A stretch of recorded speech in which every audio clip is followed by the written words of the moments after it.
Toyota Camry ឆ្នាំ2012 XLE និង Hybrid បាទ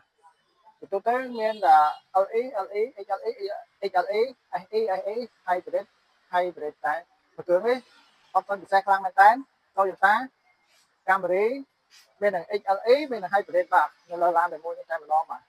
អូបាទដំបូលបើកហើយឡានគ្រឿងនេះស្លឹកពុនធានាទឹកឆ្នាំជាងជុំបាទខាងក្រៅខាងក្នុងគឺនៅស្អាតខ្លាំងមែនតើ